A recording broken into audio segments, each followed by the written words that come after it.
आपने एक बहुत बड़ी वर्कशीट पर बहुत सारा काम करके रखा है।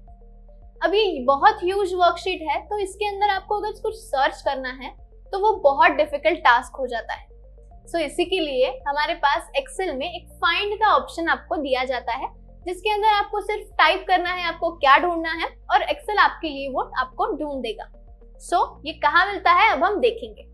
यहाँ पर आपके सामने एक छोटी सी वर्कशीट है।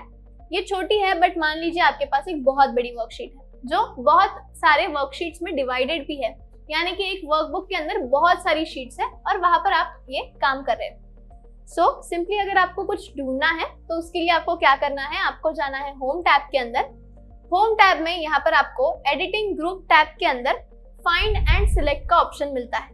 इस पर जब आप क्लिक करते हो तो आपको फर्स्ट ऑप्शन ही मिल जाता है, दैट इज फाइंड। सो अगर मैंने फाइंड पर क्लिक किया तो हमारे सामने एक ये डायलॉग बॉक्स ओपन हो जाता है, जिसके अंदर मुझे फाइंड व्हाट का ऑप्शन मिलता है। सो यहाँ पर मुझे जो कुछ भी ढूंढना है वो मैं यहाँ पर टाइप कर सकती हूँ। सो सिंपली अगर मुझे ज्ञानी पंडित ये नाम ढूंढना है इस वर्कशीट के अंदर, सो मैं क्या करूंगी, वो यहाँ पर टाइप कर लूंगी और फिर यहाँ पर मैं क्या करूंगी, फाइंड ऑल हम कर सकते हैं, यानी कि ज्ञानी पंडित इस पूरे वर्कशीट के अंदर जितनी बार यहाँ पर होगा वो वहां पर आपको दिखाई देगा। सो सिंपली फाइंड ऑल, अगर मैंने फाइंड ऑल पर क्लिक किया तो यहाँ पर ज्ञानी पंडित सिर्फ एक ही बार दिखाई दे रहा है। सो ये हमारा जो सेल है, इस सेल का नाम भी यहाँ पर आपको दिखाई देगा, दैट इज C9।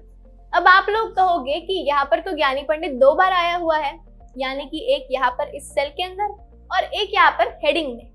बट यहाँ पर हेडिंग में डिफरेंस क्या है कि हेडिंग के बीच में हमने ज्ञानी पंडित में स्पेस नहीं दी हुई है और यहाँ पर जब आप फाइंड कर रहे थे तब हमने यहाँ पर स्पेस दी हुई है। सो इसी की वजह से एक्सेल ने वही सेल हमें ढूंढ के दिया जिसमें ज्ञानी पंडित के बीच में स्पेस है। सो इसी की वजह से ये ऊपर हेडिंग वाला जो ज्ञानी पंडित है ये हमें यहाँ पर डिस्प्ले नहीं हुआ।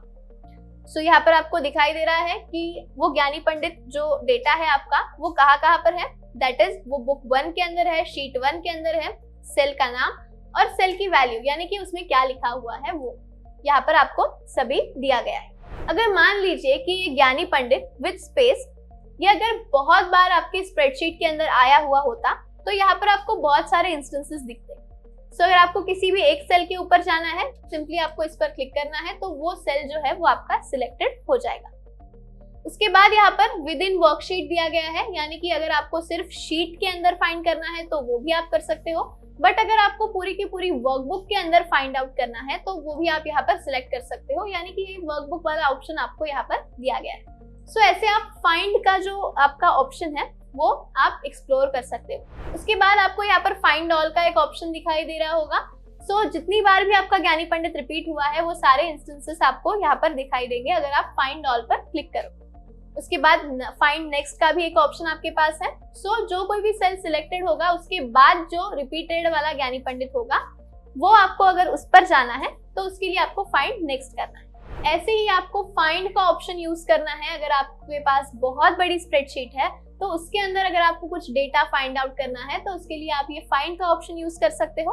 आप पूरी स्प्रेडशीट के अंदर भी यूज कर सकते हो या फिर आप पूरी की पूरी वर्कबुक के अंदर से भी कोई भी डेटा फाइंड आउट कर सकते हो। सपोज आपके पास एक बहुत बड़ी वर्कशीट है और उस वर्कशीट के अंदर कुछ मिस्टेक हो गई है या फिर आप जो भी डेटा स्टोर कर रहे हो वो गलत स्टोर हो गया है, तो आपको क्या करना है, उसे फाइंड करना है और उसे सही डेटा के साथ रिप्लेस करना है।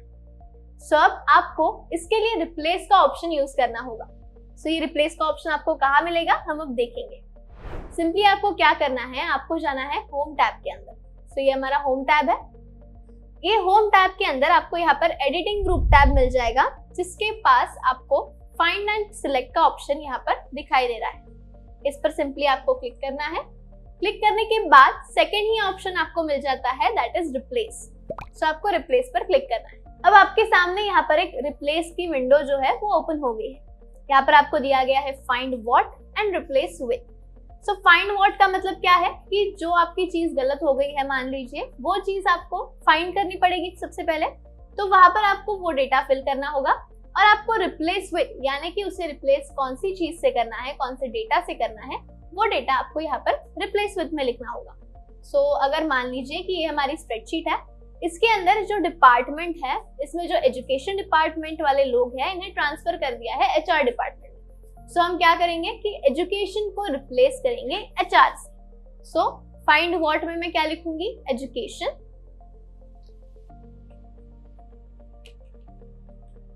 और यहाँ पर रिप्लेस विथ में मैं लिखूंगी HR।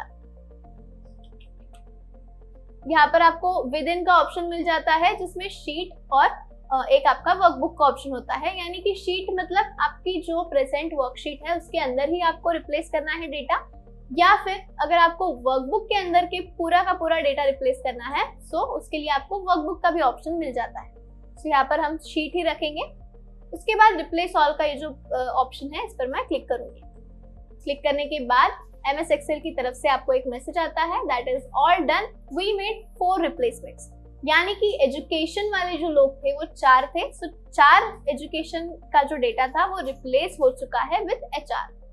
सो यहाँ पर ओके पर मैंने क्लिक कर दिया एंड यू कैन सी कि यहाँ पर जहाँ कहीं भी एजुकेशन था वहां पर अब HR आ गया है। सो ऐसे ही अगर आपके पास बहुत बड़ी स्प्रेडशीट है तो एक एक हम रिप्लेस नहीं कर पाते। सो उसकी वजह से हमारे पास ये रिप्लेस का ऑप्शन है, जिससे कि हम मल्टीपल सेल्स को रिप्लेस कर सकते हैं एट वन टाइम। सो आप भी अपनी स्प्रेडशीट के अंदर जाकर देखिए, अगर वहां पर आपको कुछ फाइंड करना है, कुछ रिप्लेस करना है तो वो आप करके देख सकते हैं। अब फाइंड और रिप्लेस इन दोनों के लिए भी हमारे पास एक शॉर्टकट की है। सो फाइंड का ऑप्शन अगर आपको लेना है तो उसके लिए आपके पास एक शॉर्टकट की है, that is control with F। सो अगर मैं कंट्रोल F प्रेस करती हूँ तो आपकी फाइंड की जो आपकी विंडो है वो आपके सामने अपीयर हो जाती है। अगर आपको रिप्लेस करना है सो रिप्लेस के लिए हमारे पास एक शॉर्टकट की है, that is control with H। Control और H अगर आप प्रेस करते हो तो आपके सामने रिप्लेस की जो विंडो है वो अपीयर हो जाती है। सो इसी की तरह आप अलग अलग आपके डेटा को फाइंड कर सकते हो। अगर आपको उसे रिप्लेस करना है तो आप उसे रिप्लेस भी कर सकते हो।